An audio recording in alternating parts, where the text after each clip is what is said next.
welcome back to another episode of Announcing the Game, where we always do our best to share information with you to help to make you a better public address announcer. And thank you in advance for all of your comments on our previous videos, and we appreciate your feedback as we always look to produce more of these free video tutorials. I'm Tom Winnicky.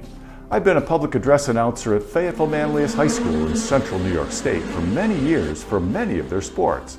And I've also announced many Section 3 championships over the years, as well as still being the public address announcer for the New York State Public High School Athletic Association State Championships for girls lacrosse and for football.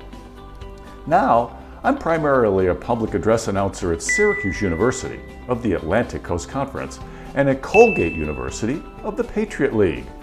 And for those of you still aware with NASPA, the National Association of Sports Public Address Announcers, I was their Public Address Announcer of the Year in 2017.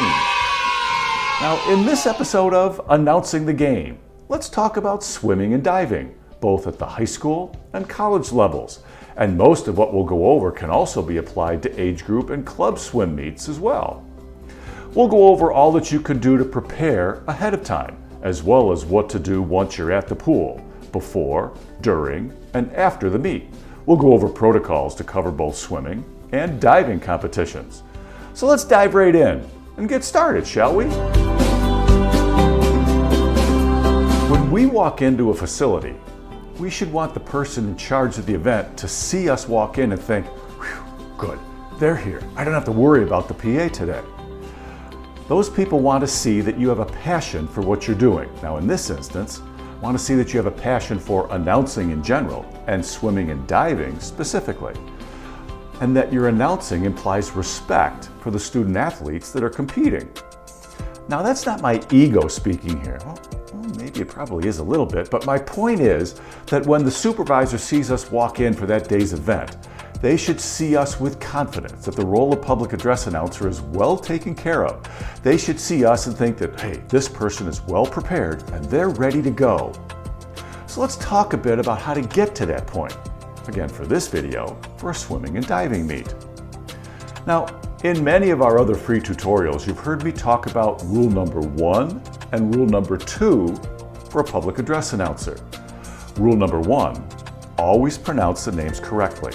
Rule number 2, never break rule number 1. But we have to get those rosters first. But how do we get them? Most all colleges and more high schools are now posting their rosters online. Some colleges now even link audio files to their rosters. You'll see an ear icon next to each athlete. Clicking on that icon opens up an audio file that student athlete says their own name, and sometimes their even hometown. Some colleges will put together video rosters where they videotape each athlete saying their own name. Now, I haven't seen many of these posted online, but if I ask, they send them to me if they have them. Look for that SID, the Sports Information Director for swimming and diving. These people are your contact for resources at the college level. If pronunciations are not available these ways, a simple call to that school swim and dive SID will let you read through their roster with them, so you're prepared once you get to the pool. Now, I prefer to do this ahead of time so as not to disrupt people's pre-meet routines. See, they have a lot on their minds already as it is. So if I can take care of this ahead of time, I feel it just works out for the best. Plus, it's one less thing that I need to take care of when I'm at the pool. Now, if I can't connect with that SID before the meet, I have to take care of this before the meet on site. So I want to be there at least 75 to 90 minutes early to find somebody to help me before they get into their other pre-meet routines. Again, look for that SID or maybe an athletic trainer for this. Stay away from the head coaches. Respect all that they do to prepare on meet day. Look to approach these other folks first. Now, they may send you to the head coach, and that's fine if they initiate that contact. Just don't make the head coach your first go-to for this. What about for a high school meet? Well, if you can't find the roster online, a quick call to that high school's athletic department's secretary will get you that roster. Plus, this person may already know these kids and can help you with pronunciations. Also, an added perk for doing this is If you announce multiple sports for your school, you start to develop a positive relationship with these folks. They start to see that you take what you do very seriously and that you do all that you can to ensure that all teams that come into your high school are treated respectfully. Now, if all else fails, again, you need to take care of this at the pool. So plan to be there at least an hour ahead of time or even more to take care of this. Now, there'll often be a coaches meeting before a meet. Find out when this is so you can get there to ask for those pronunciations. For a bigger meet, this might be taken care over Zoom beforehand. Find out from the meet director how to join in this meeting. Give them the schools that you have some questions about and have those coaches stay on after their meeting to help you with those pronunciations. Now, one thing to prepare yourself for when you accept a swim and dive meet is that you could be in for a pretty long day. Now, this isn't a bad thing, it's just the nature of the beast here. Now, that being said, be sure that you come prepared. Be already pretty hydrated. Have what you need to stay hydrated over the course of the meet, and bring what you want to eat throughout the day. Now remember, stay away from caffeine and sugary foods. Caffeine will just dry out your vocal cords, and it acts as a diuretic. We don't need to be running to the bathroom all the time. Sugary foods will just cause phlegm to build up in your throat, something else that we just don't need. Now, to find out more information on taking care of your voice, check out our other free tutorial on voice care. Now, what about pre-meet announcements? You'll probably be asked to read items related to pool safety, spectator protocol, emergency plans, and sportsmanship. Now, these announcements could sound something like this. Attention, please. Everybody's safety is our #1 concern at today's meet, and there are many adults and children in attendance today. Now, in saying this, there will be no running on the deck at any time.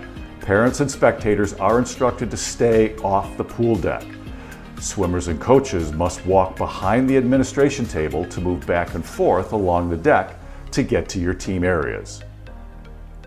Now, you may also be asked to read something about flash photography or cell phones, something like this. For the safety of all of our athletes, we would like to remind everyone that there is no flash photography during competition, and that signs, laser pointers, noisemakers, and other items that can cause distraction are prohibited. This includes turning off or silencing all cell phones and pagers during all races. Also, photography and video recording from behind the starting blocks is prohibited. Those in violation of these rules risk being removed from the facility. You may be given an introductory sportsmanship read. Also, it could be something like this. Today's meet is sanctioned by USA Swimming and Southern California Swimming. All programs are members of USA Swimming and Southern California Swimming. All USA Swimming meets are conducted under the strictest codes of good sportsmanship. The officials are neutral men and women representing the commissioner and are selected because of demonstrated ability. Fans and spectators alike are encouraged to support their own program and are requested to display proper sportsmanship with respect to the opposing teams and officials. The officials will insist on quiet at the point of the start of each race, so you may also be asked to announce something like this. Ladies and gentlemen, we ask that you please be very quiet at the start of all races today and during all dives. If you yell or cheer at the start of a race or dive, you could be the cause of a false start or a no dive. So please respect the racers and divers and be quiet at the start of all races and during all dives. Thank you. Now, these announcements, while after working many swimming events, may sound a bit routine, but they're anything but that. You may in fact be asked to repeat some of these if fan behavior warrants. Especially at youth age group meets, but certainly not exclusive to these age levels. Some facilities may be short course. A pool may be only 25 yards long with very small seating areas. Because of the physical constraints of a short course pool, this can get pretty crowded. So your announcements about staying in the stands and off the pool deck may need to be repeated a few times. So yes, spectators may need to be reminded to stay in the seating areas no matter how small. And in the spirit of this, swimmers may also be needed to be reminded to stay off the deck until reporting for their race. You may end up adding to your announcements for this something like how the pool deck is only for coaches, teams, and judges. Again, all of this falls under your pre-meet preparation and communication with those meet directors. You could also be asked to make announcements related to pre-meet meetings for officials. To find these, connect with the meet's head referee, see what they want announced and when to announce this. Things like the head referee meeting with stroke and turn judges, or where the head timers want to meet with the individual lane timers. You may need to do this at a bigger meet, but it's also good to ask about this for a regular season meet as well. When you do meet with the head official, ask for the heat sheets. These contain all the entrants and all the events in order. You'll use this to call off the swimmers in each lane later on, and more about that later. Some bigger meets may have something called a positive check-in. This is where swimmers check in on a sign-up sheet posted somewhere around the pool so they can confirm that they're actually there. This helps officials know of any scratches for events. Now, to announce this, always include the location of the check-in and the time that these check-ins close. There may be just one, or maybe they're staggered throughout the meet. It could sound like this. Attention all swimmers, all positive check-ins are in the lobby and will close at 9:15. Or, positive check-ins are in the lobby. Check-in for the 200-yard medley closes at 9:15. For the 200-yard freestyle, closes at 9:20, and so on down the line through the order of events.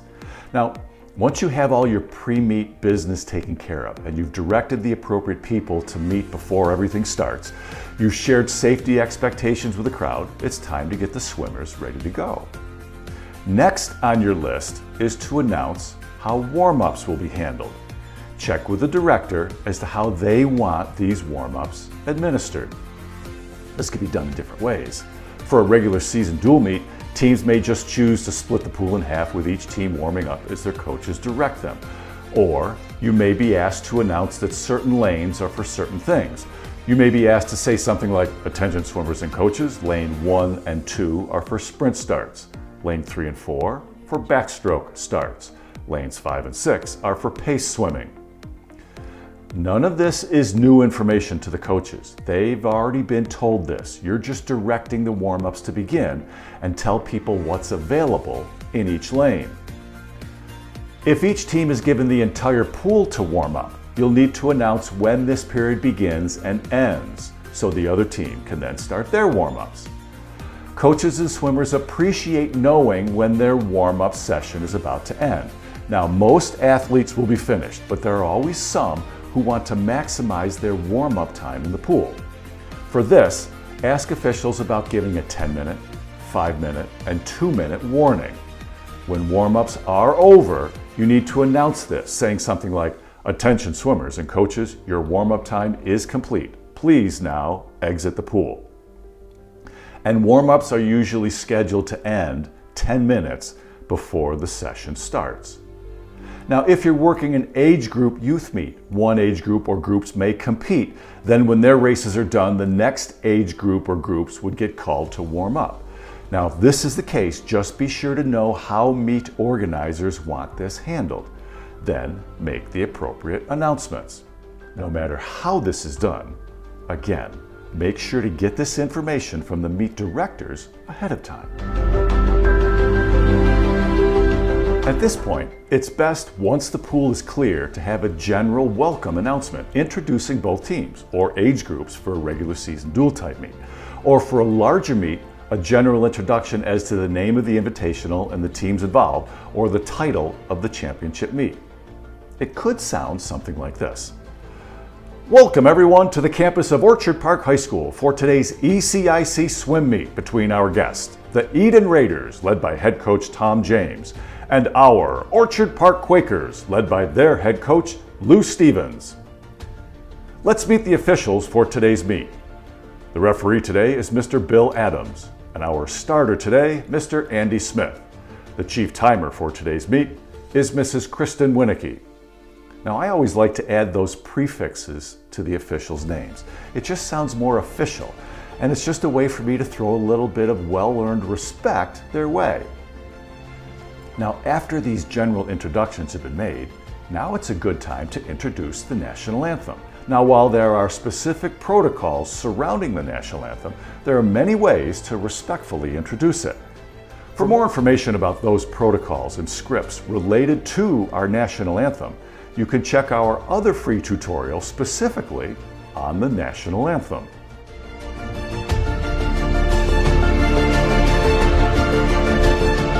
So it does sound like there's a lot to take care of ahead of time, and yes, that is true. This holds true for any event that we announce for. You see, luck favors the prepared. Then there's Branch Rickey of the old Brooklyn Dodgers who said, luck is the residue of design. And then there's my dad's favorite, I'd rather be lucky than good. At this point, if your work is done ahead of time, from pronunciations to connecting with meet officials, to getting those heat sheets or getting scripts, they all work to make your job so much smoother once the meet begins. And just like any other sport, the more we announce it, the better we get. So, before we get into actually announcing the races or the divers, we need to understand about other announcements that we may be asked to make during the meet that are not directly related to those racers or the divers. For high school meets, the athletic director may want you to read copy about concessions, or they're selling t-shirts or something else, or where to get a program. A sectional, regional, or state or conference final may have sponsor copy that you need to read. Now, it's best to understand the best time and place to make these announcements. Now, we'll get into more as it relates to the mechanics of starting or calling a race a little later. But just know that copy like this can and should be read, just not so it interrupts the flow of competition.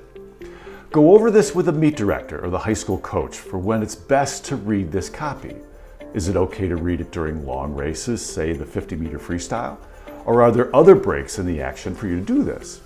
Again, these are all important to include, but the flow of the meet has to come first. Your event may have some kind of web interface. These services can post entries and results in real time. SwimCloud is one such service. Many high schools and colleges use this to collect their results. HYTK is another one. This one has an app called Meet Mobile that lets someone see results in real time. At the college level, marketing may have things that they want read as well. Remember that SID that you called over to go over pronunciations with? Connect with them on site to see where they want their copy read during the meet. They can send you a timing sheet that spells out exactly when each piece of copy is meant to be read. Okay, you have all your pre-meet duties covered. You can announce all the names. You've made all your pre-meet announcements. Warm-ups all went well and they went without a hitch. You know when to read other copy throughout the action, and the anthem and introductions are done. The meet is about to begin. So now what? So let's get this meet started, shall we? Here is where we need to be working in concert with the officials.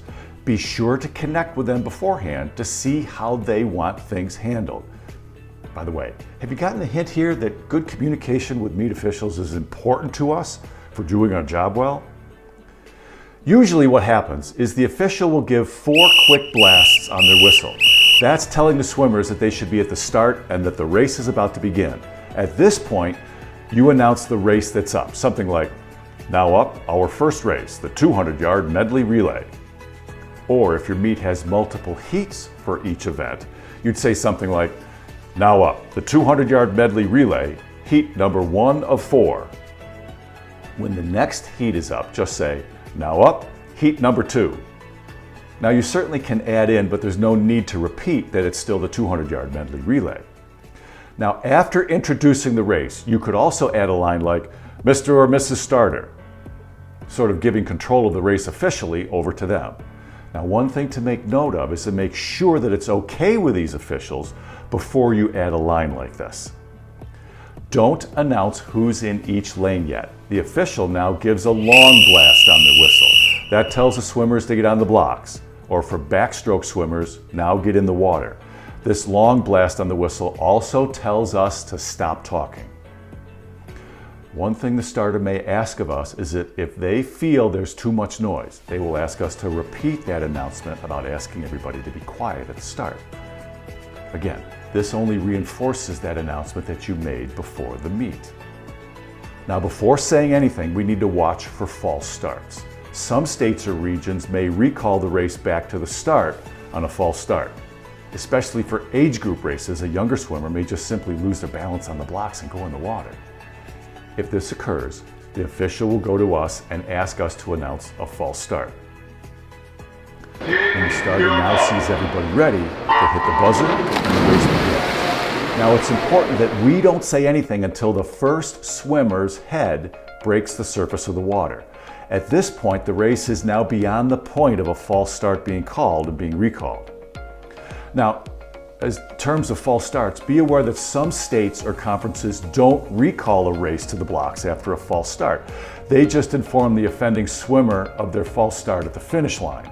So be sure to know how this is handled in your state or in your college's conference.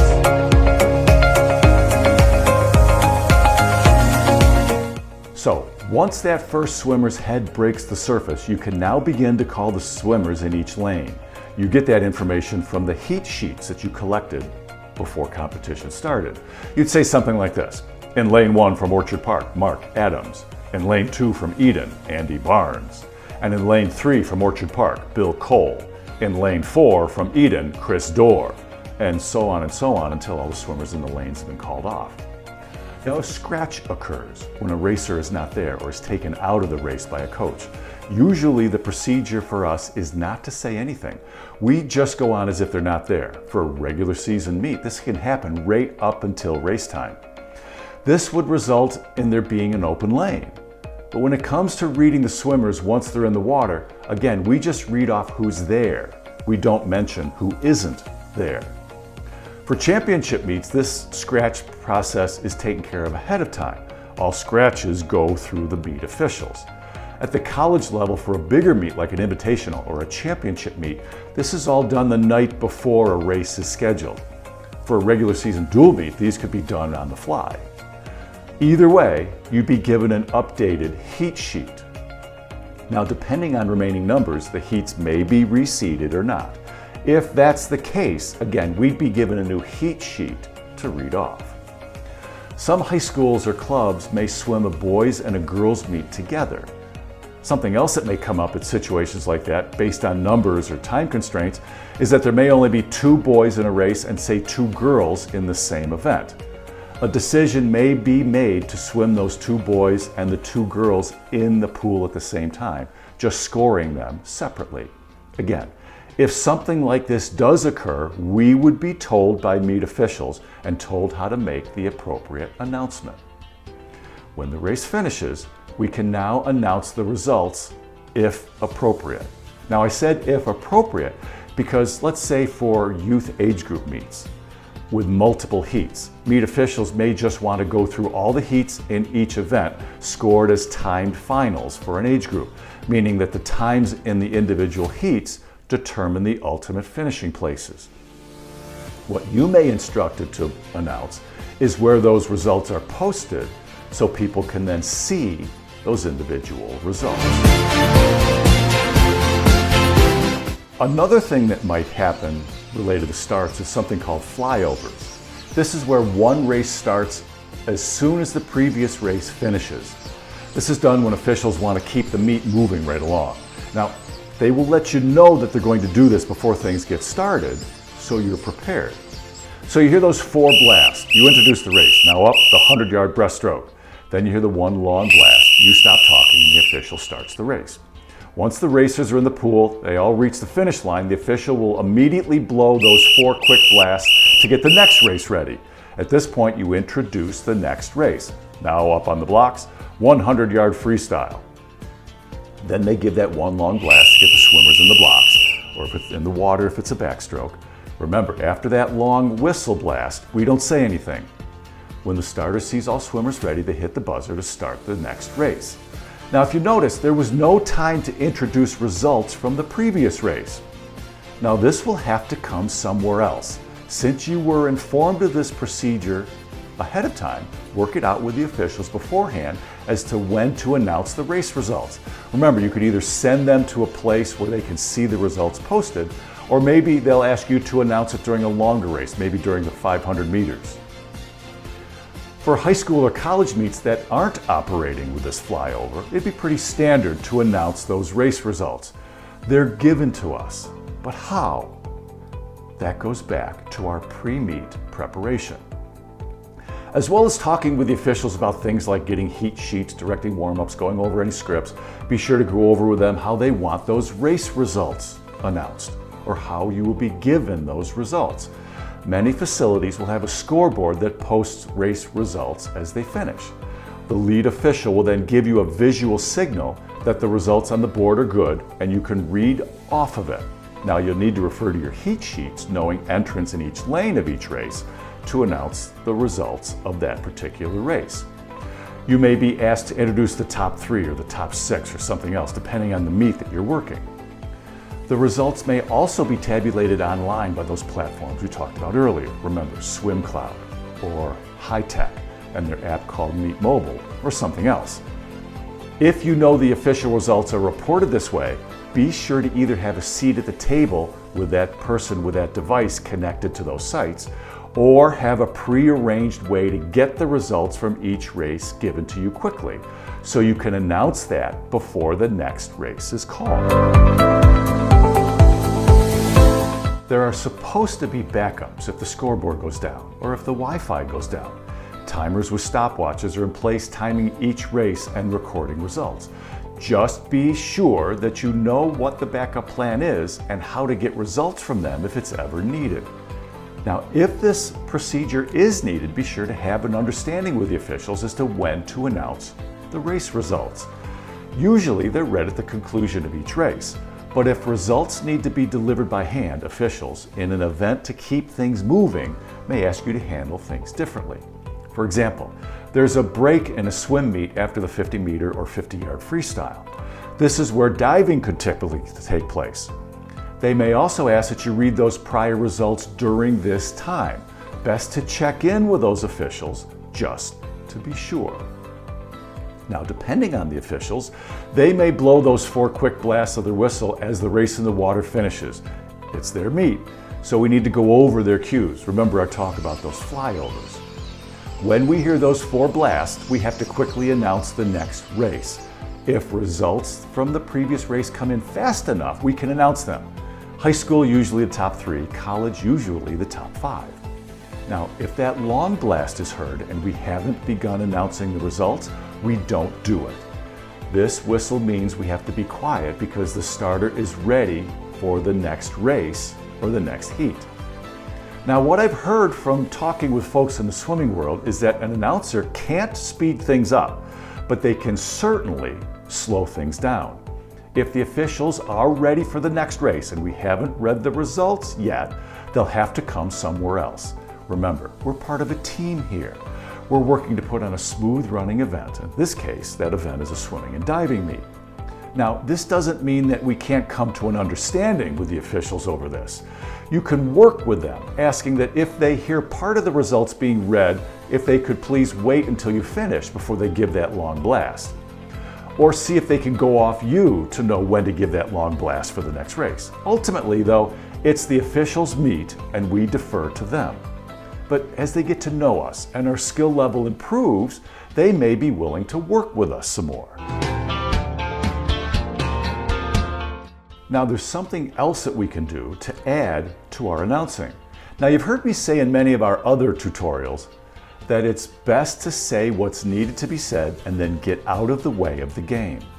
Things like not talking when the team breaks the huddle in football, or not talking when a free throw shooter has been given the ball in basketball, or when the runners are called to their marks in a track and field meeting. Swimming gives us a little more leeway. That is, if and only if we are completely prepared. We've already said how it's perfectly fine to announce who is in what lane while the race is going on.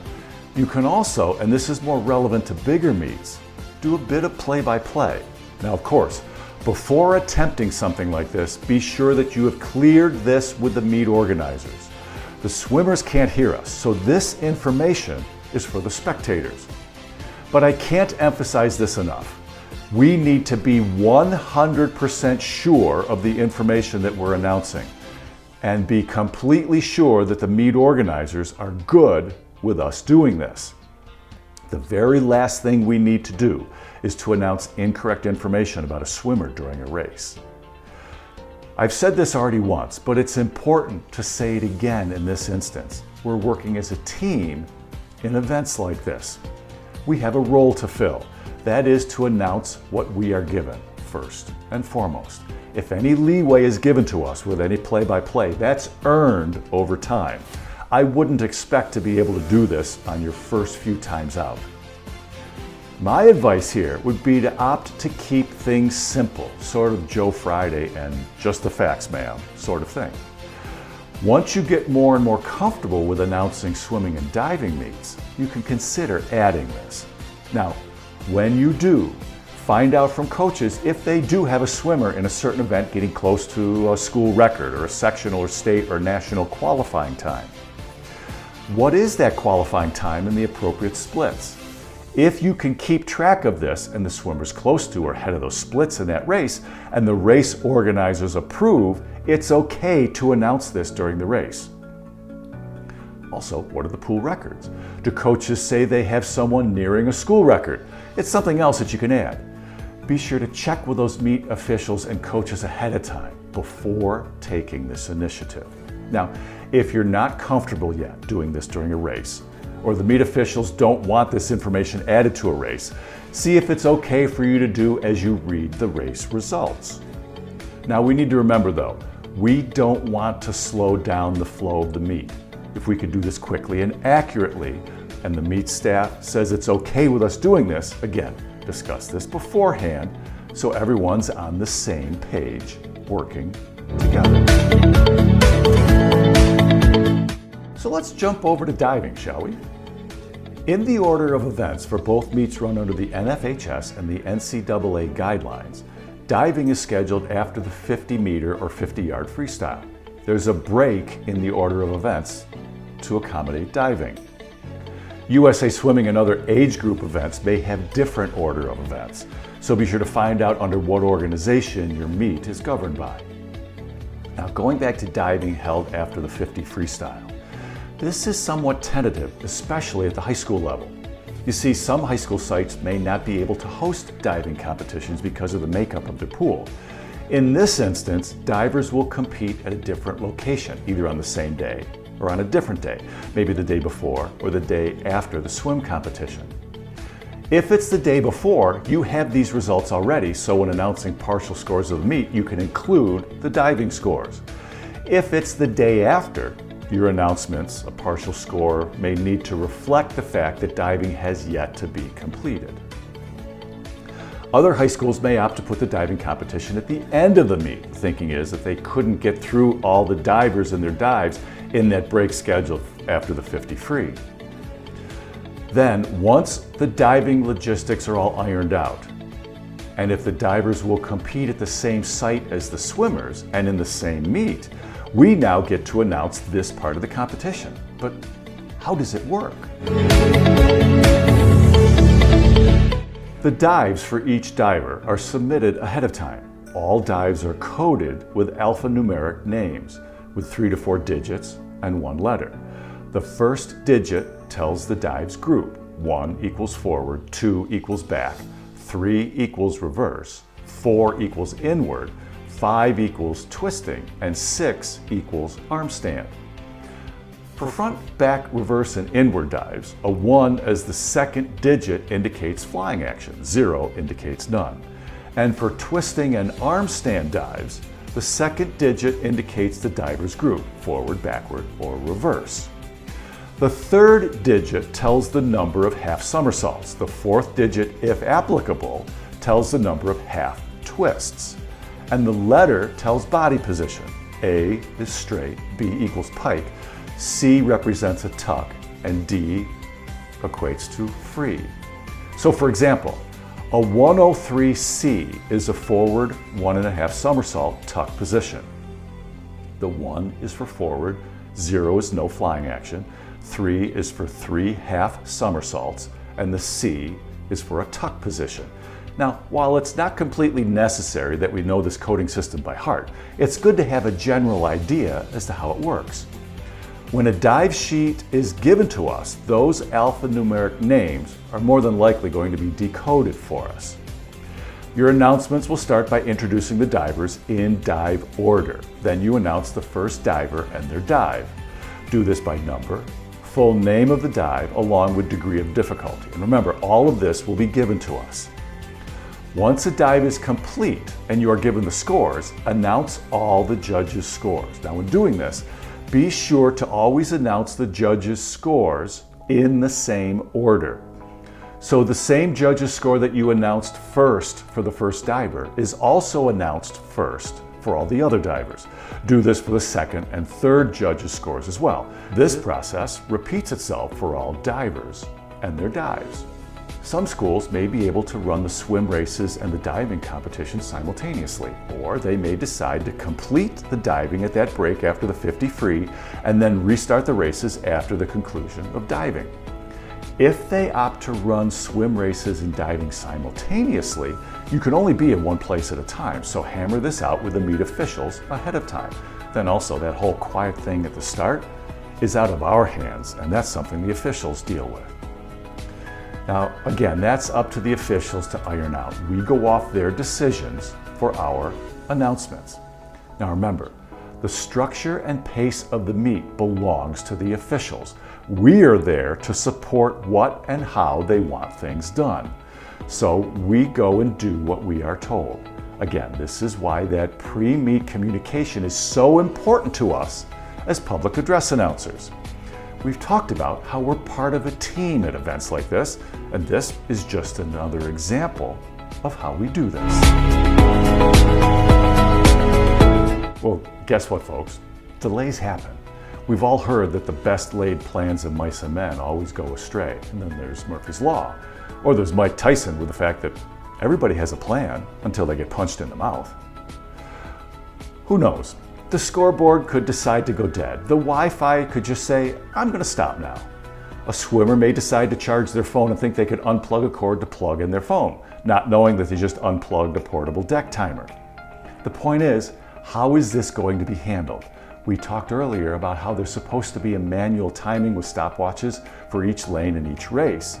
If this does come up, be sure to know how results will be given to us, and then when to announce them. Remember, how officials want to keep things moving along, but things may just take a little bit longer. While your pool may be indoors, there could be a thunderstorm outside that could cause the power to go out. What then? Facilities should all have emergency plans in place. Do auxiliary lights click on once the power goes out? How are you to communicate information to fans, coaches, and swimmers if there's no power and the public address system goes down? All that should be spelled out in that facility's emergency plan. Our job is not to come up with those solutions. Our job is to communicate those solutions to those in attendance. Now, for more information on situations like this, check out our other free tutorial covering emergencies.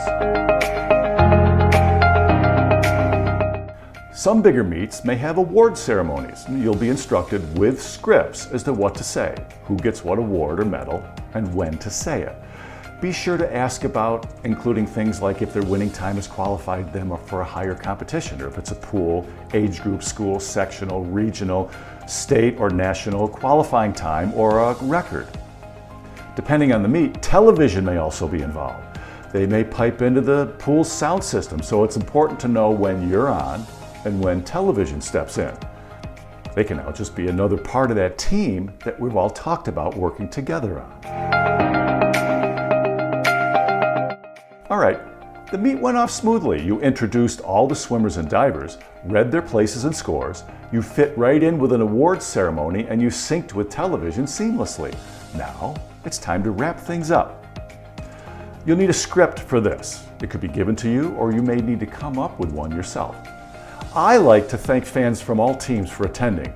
Then for high school meets, I like to say where today's teams will compete next. And if television or a streaming service may pick up the next meet, I add that as well. For colleges, I stick to the home team's next meet. If it's on the road, how they can find live stats or access one of those web services that we talked about earlier. I do this in an effort to keep the fans connected to the team when they're on the road. Then I add where their next home meet is so they can attend again. And I finish by asking them to have a safe trip home. Now it could sound something like this. Ladies and gentlemen, thank you for attending today's swim and dive meet and for your continued support of high school swimming at both Eden and Orchard Park High Schools. And whether you are a fan of the Eden Raiders and travel next Tuesday to East Aurora for a 6 o'clock start with the Blue Devils, or you are a fan of the Quakers and are right back here next Tuesday for a 7 o'clock start with Sweet Home, we'd like to remind all of you that all of us associated with Orchard Park High School, along with the Town of Orchard Park Police, ask that you please buckle up and enjoy a safe trip home. Now, for a college meet, I tweak that a little bit and I say something like this. Thank you all for attending today's meet and for your continued support of Colgate University Swimming and Diving. The Raiders next travel to Boston, Massachusetts this Saturday to take on Boston University in a 1 o'clock start. You can see results on colgateathletics.com. The team returns here to Lineberry Natatorium next Saturday as they host Holy Cross, with the first race set for 12 o'clock noon. On behalf of all of us here associated with Colgate Athletics, we wish you all a safe trip home, and wherever you go, go Gate! Well, thanks for tuning in to yet another episode of Announcing the Game. I hope this has made you a bit more comfortable about announcing high school or college swimming and diving meets. If you're watching us on YouTube, please log in and leave us a constructive comment. We're always looking for feedback as we look to create more of these free video tutorials. Or feel free to send me a comment to my email address here on the screen. So, thanks again for watching another episode of Announcing the Game. I'm Tom Winicki, and I look forward to hearing you on the mic.